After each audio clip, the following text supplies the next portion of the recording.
Magandang gabi po sa inyong lahat, mga kababayan.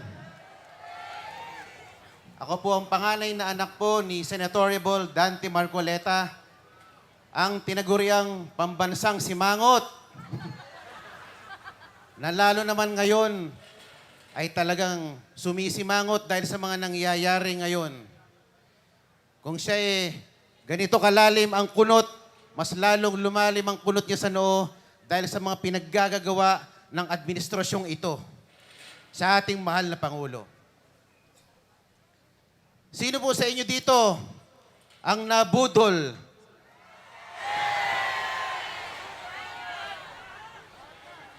Malamang karamihan sa inyo dito ay nabudol noong 2022. Nung nagkaroon ng BBM Sara Tandem Unity Team.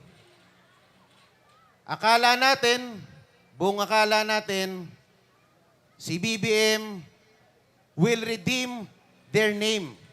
Because for 37 years ay sinira ng kanilang mga kalaban sa politika. Sabi nila, never again. 37 years silang sinisira ng mga kalaban.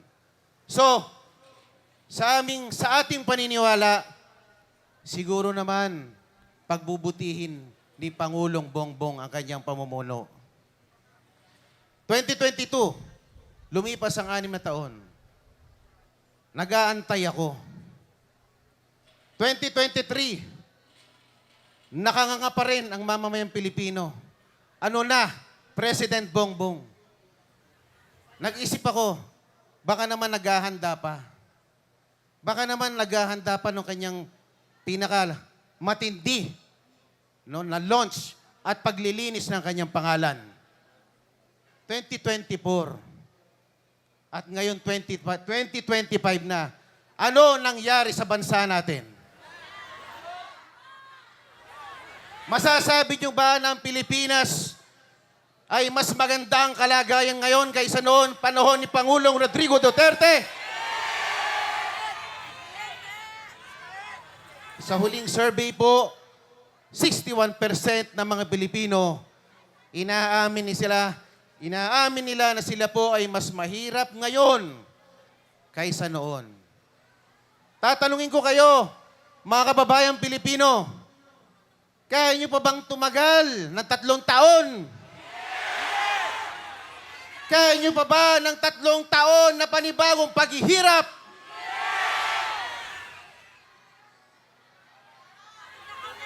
Akala kasi niya, popular siya nung nanalo siya noong 2022.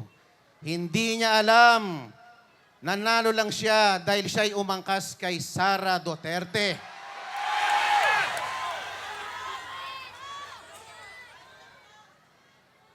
Hinihintay natin, ano bang gagawin niya sa bagong Pilipinas? Yung pala, naging mistulang bagoong Pilipinas. Kala ko may gagawin siya para sa ating bansa. Wala naman pala. Mas gusto niya lang palang namamasyal, nanonood ng Formula 1 Grand Prix racing sa iba't ibang bansa. Ano ba naman ito? Ito ba ang gusto natin na Pangulo? Akala siguro niya, 2022 nga nanalo ko. 37 years nang sinira. Ang pangalan ko, nanalo pa rin ako. Dadaanin ko lang ito sa magandang marketing at social media. Makakabalik na naman ako. Tama ba yon? Papayag ba tayo mga Pilipino? Madadaan ba sa social media pag nagugutom na ang mga Pilipino? Hindi siguro. Matalino ang mga Pilipino. Okay. Sorry, I'm carried away, Ma'am Hana. Ang sasabihin ko lang po, gaano man kadilim ang panahon ngayon, hindi mananaig ang masama hanggang sa dulo. Sa huli, magtatagumpay ang katwiran at kabutihan. Maniniwala ba kayo na sa dulo ay lalaya din ng ating pinakamamahal na Pangulo ng bansa na si Pangulo Duterte? Ako po, bilang isang simpleng mamamayan, nananawagan po sa mga kawani ng gobyerno, sa mga pulis na nagbabantay sa atin ngayon, at sa mga kasandaluhan ng Pilipinas. Your loyalty belongs to the country and the Constitution. Ipaglaban nyo ang kapakanan ng bayang Pilipinas. Itaguyod nyo ang kapakanan ng mamayang Pilipino. Magandang gabi po sa inyong lahat at maraming salamat po.